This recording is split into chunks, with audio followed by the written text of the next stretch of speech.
ప్రస్తుతానికి 2 తెలుగు రాష్ట్రాలలో తెలంగాణ, రాయలసీమ, ఆంధ్రప్రదేశ్ అను 3 ప్రాంతాలను మనం డివైడ్ చేసుకుంటే ఈ వందలాది బైబిల్ అకాడమీలో విద్యను అభ్యసించేటువంటి విద్యార్థులందరి పక్షాన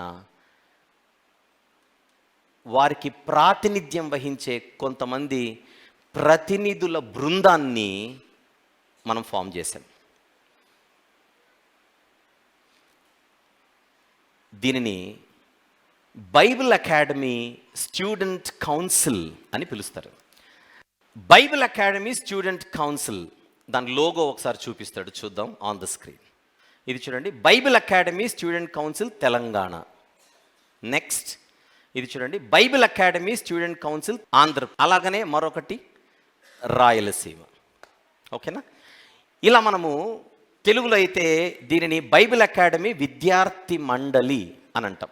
బైబిల్ అకాడమీలో విద్యను అభ్యసించేటువంటి ఆ వందలాది విద్యార్థుల పక్షాన ఒక ప్రతినిధి బృందం, ఈరోజు తెలంగాణకు ఒక ప్రతినిధి బృందం, రాయలసీమకు ఒక ప్రతినిధి బృందం, అలాగనే ఆంధ్రప్రదేశ్కి ఒక ప్రతినిధి బృందం అధికారికంగా ఈరోజు వారిని నేను ప్రకటిస్తూ ఈ సంవత్సరానికి 2025 అక్టోబర్ మాసం నుంచి 2026 అక్టోబర్ మాసం వరకు వారి యొక్క బాధ్యతలకు సంబంధించినటువంటి పదవి కాలాన్ని మనం ప్రకటిస్తూ ఈరోజు అఫీషియల్గా ఈ కౌన్సిల్ గురించి ప్రకటన చేస్తూ ఆ కౌన్సిల్ మెంబర్స్ని కూడా నేను పరిచయం చేయబోతున్నాను.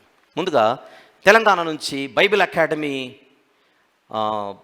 స్టూడెంట్ కౌన్సిల్ తరపున ఉన్నటువంటి ఆ మెంబర్స్ని స్క్రీన్ మీద చూద్దాం, on the screen. Bible academy student council members Telangana. Bible academy విద్యార్థి మండలి సభ్యులు తెలంగాణ. సహోదరులు ఎన్ సతీష్ గారు, వారు మన స్థానిక సంఘంలో సేవకునిగా వివిధ బాధ్యతలు కలిగి కొనసాగుతూ ఉన్నారు.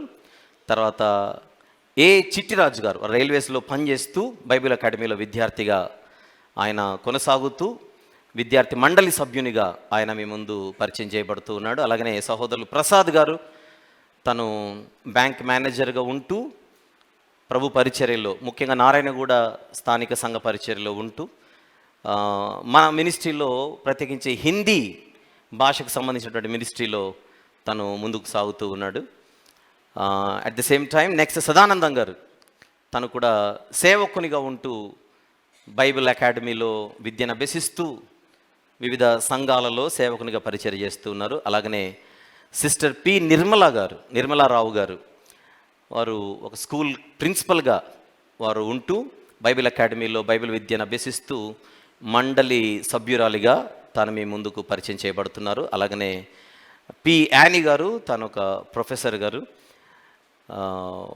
తాను కూడా బైబిల్ అకాడమీలో విద్యను అభ్యసిస్తూ ఈ అక్టోబర్ 2025 నుంచి అక్టోబర్ 2026 వరకు బైబిల్ అకాడమీ స్టూడెంట్ కౌన్సిల్ మెంబర్స్గా ఈ 6 సభ్యులు మీకు పరిచయం చేయబడుతున్నారు. వీరు బైబిల్ అకాడమీ విద్యార్థుల పక్షాన తెలంగాణ ప్రాంతానికి వారు ప్రాతినిధ్యం వహిస్తారు ఈ సంవత్సరం. ఒకవేళ ఏదైనా ఆ విద్యార్థుల గళాన్ని లేదా స్వరాన్ని వినిపించాలనుకుంటే ఆ 6 సభ్యులు వారు ముందుకొచ్చి వారు మాట్లాడడం జరుగుతుంది. సో వారందరికీ మన అభినందనలు మనం తెలియజేద్దాం. ఓకే, ఈరోజు మన సందేశంలో మాట్లాడుకుంటూ వచ్చింది అదే, పని విభజన. ఆ బాధ్యతలు వారికి అప్పగించబడుతున్నాయి. ఈ కౌన్సిల్ కొరకు మనం ప్రార్థన చేద్దాం. Next Bible academy student council Rayalaseema మెంబర్స్ని మనము పరిచయం చేసుకుందాం, on the screen. Bible academy student council members Rayalaseema. Bible academy విద్యార్థి మండలి సభ్యులు రాయలసీమ వారు బి మధుసూదన్ గారు, వారు ఉద్యోగం చేస్తూ బైబిల్ అకాడమీలో మెంటార్గా ఉంటూ చక్కగా తాను ముందుకు సాగుతున్నటువంటి నేపథ్యం.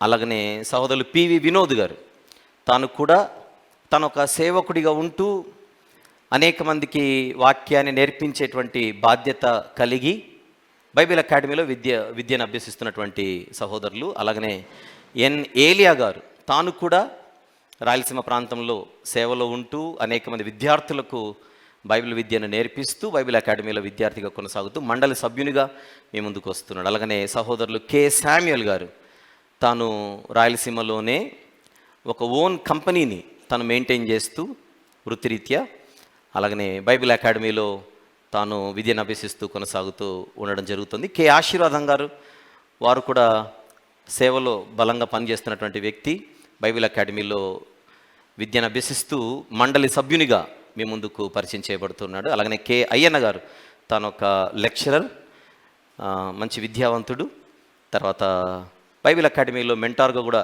తాను ఉండడం జరుగుతోంది. ఈ 6 సభ్యులు రాయలసీమ నుండి బైబిల్ అకాడమీ విద్యార్థి మండలి సభ్యులుగా ఈ సంవత్సరానికి మీ ముందుకు వస్తున్నారు. వారిని అభినందిద్దాం, వారి కొరకు ప్రార్థన చేద్దాం. ఒకవేళ రాయలసీమ ప్రాంతములో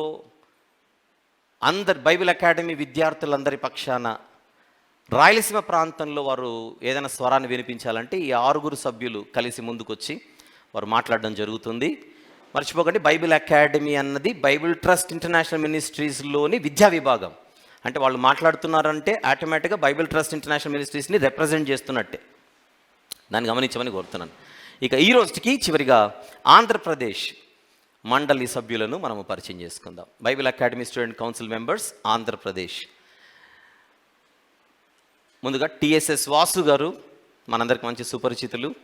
వారు ఉండ్రాజవరం ప్రాంతంలో సంఘ కాపరిగా ఉంటూ అనేక సందర్భాలలో నేను వేదికపై వాక్యం పంచుకునే దాదాపుగా ప్రతి చోట ఆయన కూడా కనబడుతూ ఉంటారు. వాసు గారు దాదాపుగా మనందరికీ పరిచయమే. ఆయన ఆంధ్రప్రదేశ్ ఆయన సేవలో ఉంటూ బైబిల్ అకాడమీలో ఆధ్యాత్మిక విద్యను, వేదాంత విద్యను అభ్యసిస్తూ ఒక మెంటార్గా కూడా ఉంటూ తాను ఈ మండలి సభ్యునిగా మీకు పరిచయం చేయబడుతున్నాడు. అలాగనే హెచ్ ప్రతాప్ గారు తను విశాఖపట్నం నుంచి తను ఒక మేనేజర్గా ఒక మంచి పొజిషన్లో ఉండి బైబిల్ అకాడమీలో విద్యను అభ్యసిస్తూ అట్ ద సేమ్ టైం ఆయన ఒక సంఘాన్ని నడిపిస్తూ కూడా సేవకునిగా అనేక మందిని నడిపిస్తున్నటువంటి నాయకునిగా ఉంటూ మన బైబిల్ అకాడమీ ఆంధ్రప్రదేశ్ విద్యార్థి మండలి సభ్యునిగా మీ ముందుకు వస్తూ ఉన్నాడు. అలాగనే సహోదరులు ఏబెల్ గారు తను రిటైర్డ్ ఇంజనీర్,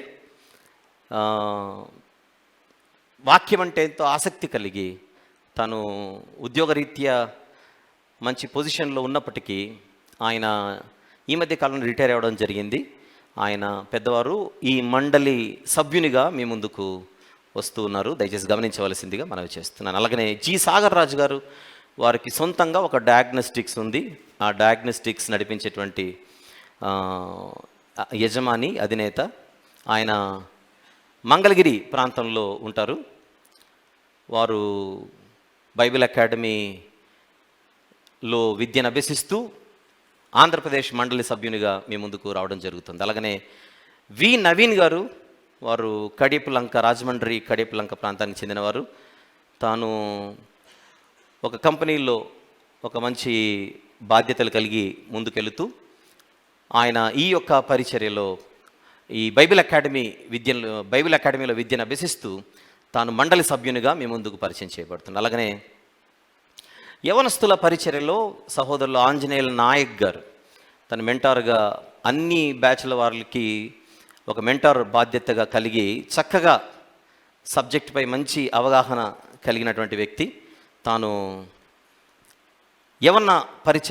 యవనస్తుల మధ్య చక్కని పరిచర్యలో ఉన్నటువంటి వ్యక్తి. తాను కూడా బైబిల్ అకాడమీ విద్యార్థి మండలి సభ్యునిగా ఆంధ్రప్రదేశ్ ప్రాంతం నుంచి మీకు పరిచయం చేయబడుతున్నారు. ఈ 6 సభ్యులను బట్టి దేవుని స్తుతిస్తూ వారిని మనము ఆహ్వానిద్దాం. సో విషయం ఏంటంటే, అవసరాన్ని బట్టి వారు ప్రజల ముందుకు వచ్చి మన బైబిల్ ట్రస్ట్ ఇంటర్నేషనల్ మినిస్ట్రీస్లోని విద్యా విభాగం నుండి వారు ప్రాతినిధ్యం వహిస్తూ వారు మాట్లాడతారు. ఈ మధ్య కాలంలో మన మీద ఎవరైనా నోరు జారి మాట్లాడుతున్న వారికి సమాధానం చెప్పడానికి వారందరూ సిద్ధపడ్డారు. వారు వస్తారు.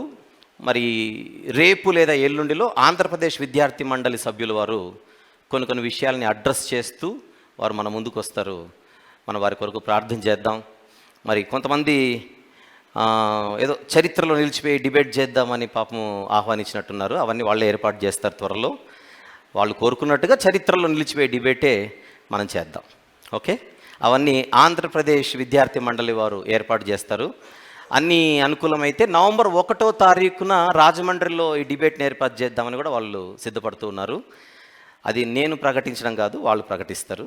ఇది కేవలము ముందస్తు సమాచారం మాత్రమే. Okay, wonderful. సో మన యొక్క ప్రయాణంలో ఇది మరొక అద్భుతమైనటువంటి ముందడుగు అని మనం భావించి ఈ కౌన్సిల్స్ అన్నిటి కూడా భవిష్యత్తులో ఇంకా ఈ కౌన్సిల్స్ ఎక్స్పాండ్ అవుతాయి. Expansion of all these councils అంటే జాతీయ స్థాయిలో కూడా మనం కౌన్సిల్స్ ఏర్పాటు చేస్తాం, అంతర్జాతీయ స్థాయిలో కూడా మనం కౌన్సిల్స్ ఏర్పాటు చేస్తాం. ప్రస్తుతానికి ఇవి రీజనల్ కౌన్సిల్స్, తెలంగాణ, రాయలసీమ, ఆంధ్రప్రదేశ్, ఇవి రీజనల్ కౌన్సిల్స్గా వాటిని మీరు పరిగణించవలసిందిగా ప్రభుపేట మనవి చేస్తున్నాను. ఎవరి పని వాళ్ళు చేస్తారు. కారణం ఇది ఒక వ్యవస్థ కనుక ఆ వ్యవస్థలో ఏముండాలి? క్రమం ఉండాలి. క్రమబద్ధంగా ఈ యొక్క కార్యక్రమాలు జరగాలి. ఆ క్రమబద్ధంగా జరిగే కార్యక్రమాల్లో భాగంగానే ఈరోజు ఈ కౌన్సిల్స్ యొక్క ఏర్పాటు. అందుచేత ఇది అధికారికంగా నేనే ప్రకటిస్తున్నాను కనుక వారు కౌన్సిల్ మెంబర్స్గా వచ్చి ప్రజల ముందు మాట్లాడితే అది మన మాటగానే అధికారికంగా ప్రజలు భావించవలసిందిగా ప్రభుపేట మనవి చేస్తున్నాను. ఓకే, ఈ యొక్క ఆర్డర్ని, ఈ క్రమాన్ని మనము జాగ్రత్తగా ఆలోచిస్తే సృష్టికర్త నుండే ఈ క్రమం మనకు సంక్రమించిందని, అలాంటి ఒక మంచి వ్యవస్థను దేవుడు మనకు అనుగ్రహించుచున్నందుకు దేవుని స్తుతిస్తూ కొనియాడుతూ మనందరి తరపున హృదయపూర్వకంగా కృతజ్ఞతా స్తుతి స్తోత్రములు చెల్లిస్తూ ఈ మాటలు ముగిస్తున్నాను.